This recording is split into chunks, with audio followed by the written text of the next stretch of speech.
Saan ka galing, Maynila? Opo. Nagkasakit kayo mula. Opo. Uwi na rin kayo mamaya. Bakit ka kayo ng Maynila? Opo.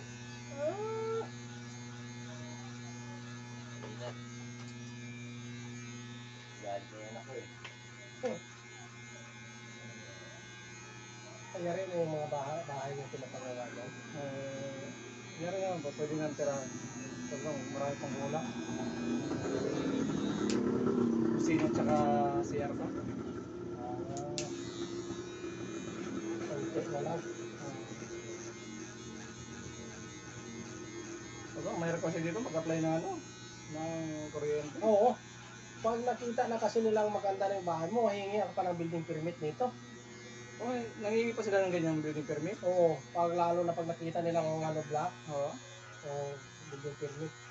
Dapat sana kung nag-apply kayo ng kuryente, hindi pa nangyari yung bahay nyo na ano, sa kubo-kubo lang muna. Opo. Hindi naman, kasi sa ganyan kasi, hindi naman kasi building permit ng ganyan. Ang building permit kasi yung mga second floor na ano.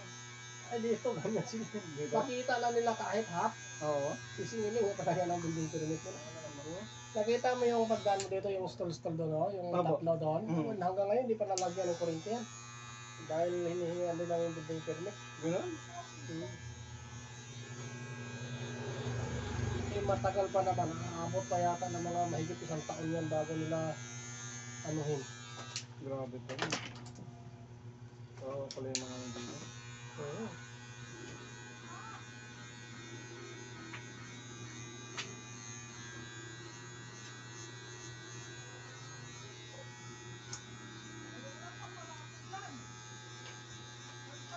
Pasagid po ako sa taas ha. Ah, Dito po. Sasagid po dito. kunin natin yan. Opo. Ito po. Uy! Alis!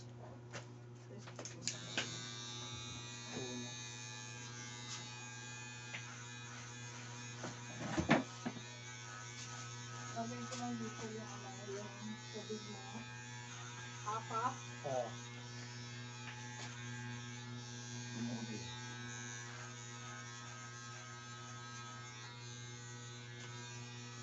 Hirap kasi dito magpakabit ng kuryente pag ano, mga ganyan-ganyan na yari na yung bahay. Pero kung mayroong kakilala, pwede na rin siguro yan mapag-usapan ng package deal na lang. Opo. Yung maganda kung may backer ka, no? Oo. May mga backer sa loob. Malaki naman natin po gagasusin yun, no? Pag sa ganyan, yung mga... Package deal. Oo.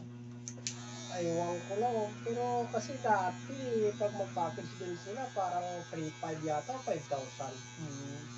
Parang gano'n, no? Aywan ko lang ngayon. Kasi dati itong sa akin, nagtubo lang ito dati. Pagpatlagay ko ng kuryente, kaya hindi ako nahingi ng ano nila, building permit. Oo. Ayun pala dapat ang technique, no?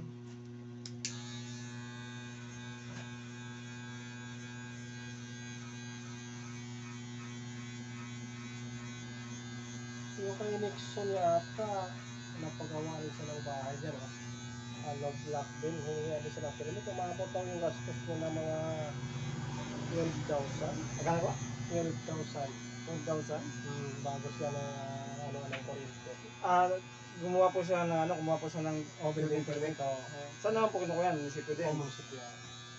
Ang laki din pala. Tapos okay na po yun pagka meron ka ng building permit. Talagang lagyan ka na ng kuryente. Marami ka pang height mo, Ol? Okay. Pag mapuro, labihin mo lang palitan natin.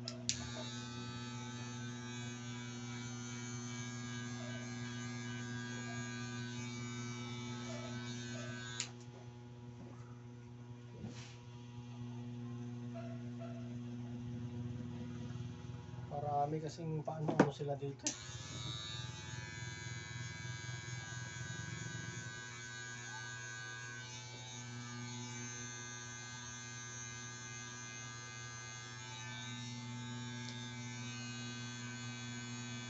Tapos pag hindi mo sila palagi pinupuntahan doon, papabayaan nila naman yung papel mo. Pag may dumating na namang bago, patungan na naman yung papel mo doon.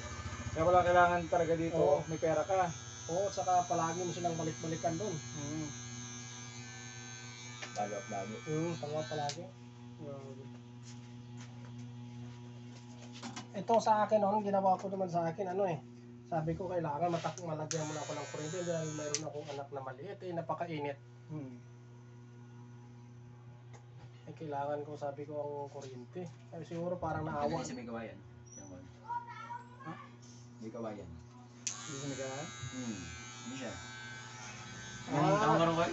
8 years? Oo, matagal ako doon sa Bulacan. Sa Bulacan po. Oo, tama May yan. Ito yan.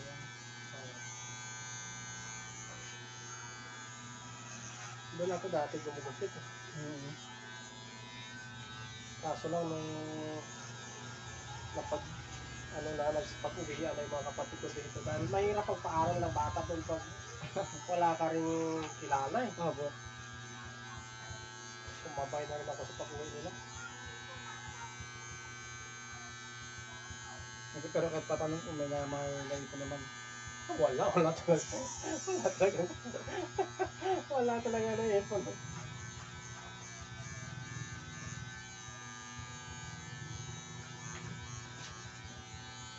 Walang kaya maipon-ipon.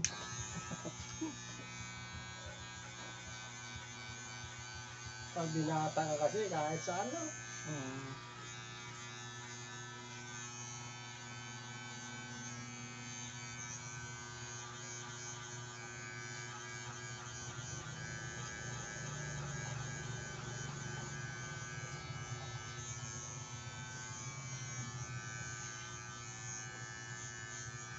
Hindi nagbibiro yung talim. Hindi nagbibiro yung talim. Bakit nasugatan ka? Sumabit?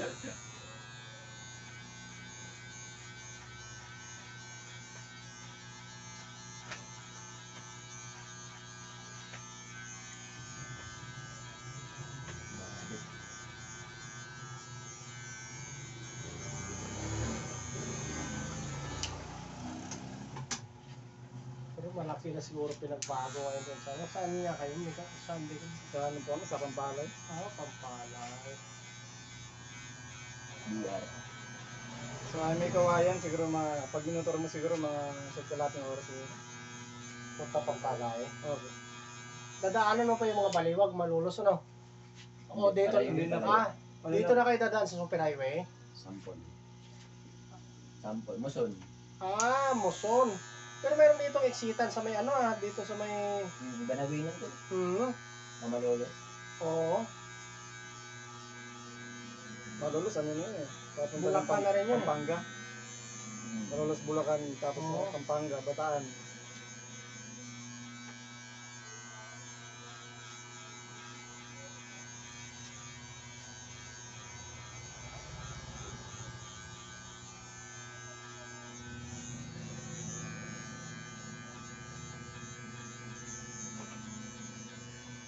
Muson ang tagos yata niyan sa Jose del Monte na. Opo. Sa iyo kung pinaka-front na kapag dito po kayo galing sa Manila. Yun ang una mong dadaanan. Yung San Jose del Monte.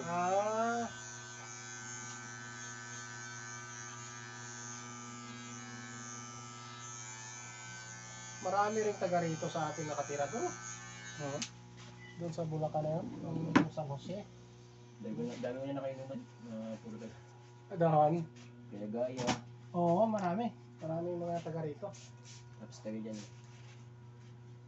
Sa Angat.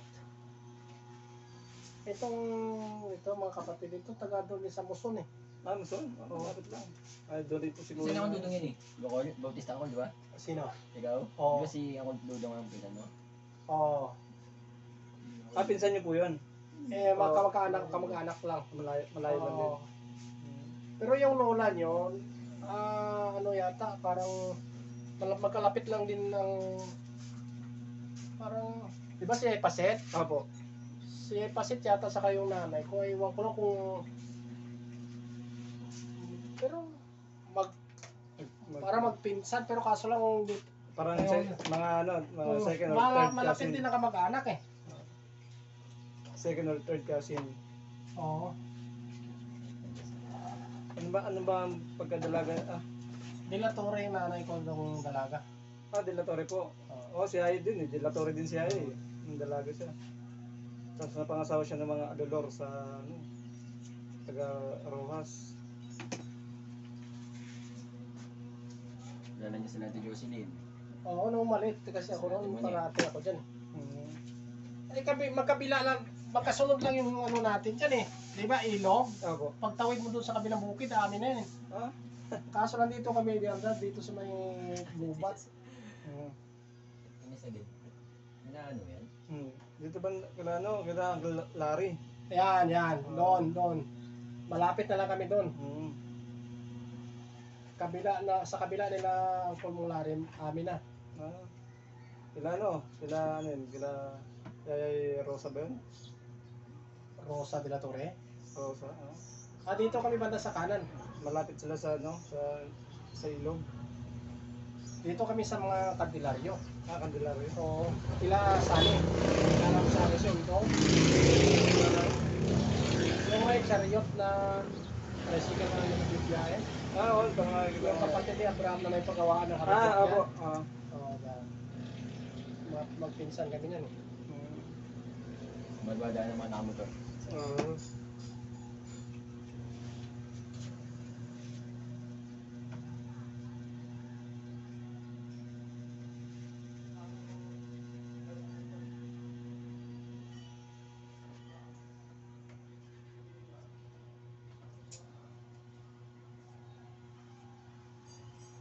Yung mga natatandaan ko lang kasi yung mga halos medyo naabutan ko na yun sila yung mga tinatawag nila si Kalaw, yung tsuhin nyo yata yun eh. Opo, si Uncle Kalaw. Uncle Aldo. Oo, yun. Uncle Waning. Yun ang naabutan ko. Silang Rene.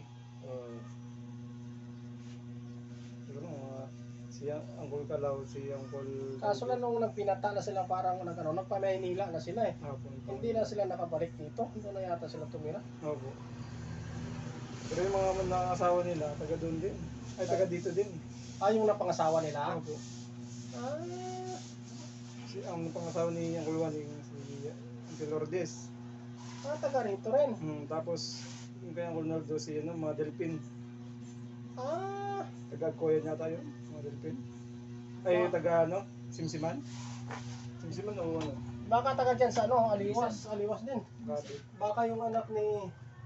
Ano, Margie? Margie yata. Anong pangalan nun? Margie ba siya Ate Gaga. Hindi, sila eh. Parang, ano ba apelido niya? Ganito lang yun sa Antimira. Kasi, nandun nag-aaral din. Ano ba apelido niya, Ate Lourdes?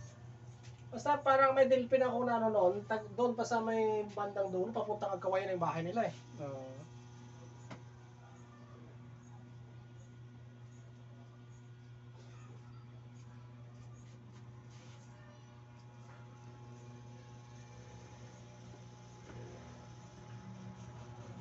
Pag hindi na kasi kayo nakikita, parang nakakalimutan mo yun, no? Kahit magkakabata pa kayo, pag matagal na hindi kayo nagkita, parang umiiba na kasi yung mukha ng bawat isa. Kasi kami, dito talaga kami pinanganak eh. Dito sa Aliwas? Aliwas? Opo. Kaso lang doon na kayo lumaki sa Maynila. 1996 kami naman yung balis dito.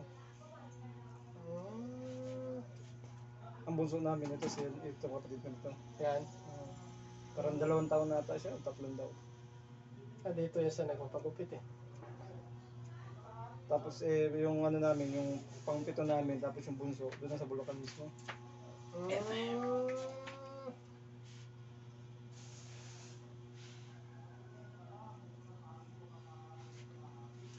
Anong oras na dito? 4:30. Ilang oras lang natin babayahin yun.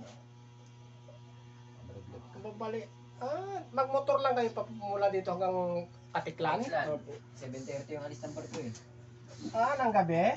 Opo. 12:30. Di, ibig sabihin pwede rin kayo makapag-shortcut dito pag, Bingit. Pag mas kayo naman. Kasi pag umikot pa kayo doon, parang, mahaba pa yung pagbiyahe. Galing nga po kami sa Kalibo kahapon.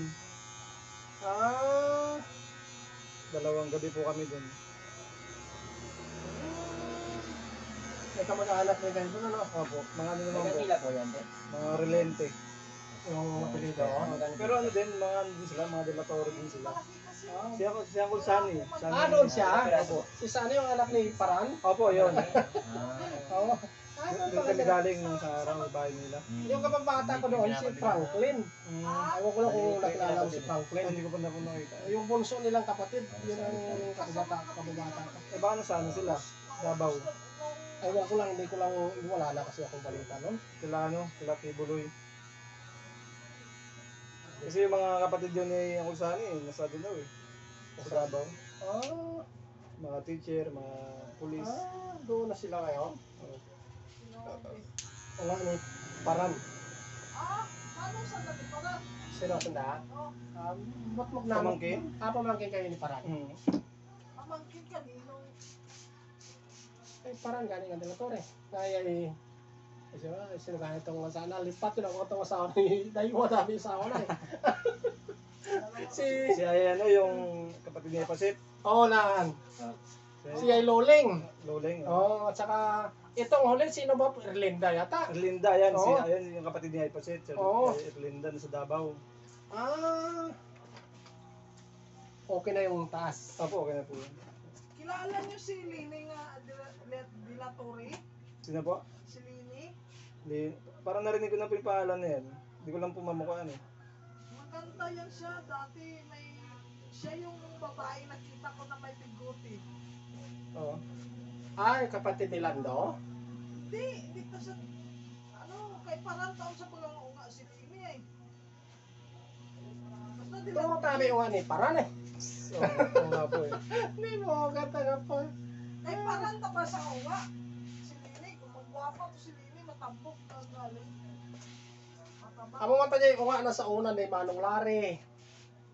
Sanday daday nga Bautista. Sa una yan sila eh. Tapos, Ito. itong sa Kalibo. Ang solihit naamo dyan sa nay sanit, amo nga.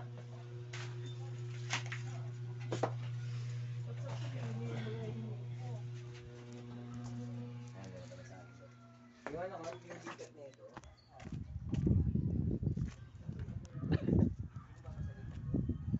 Dito lang pata, dito lang. Pero may bigat yan. Oh. Dito lang.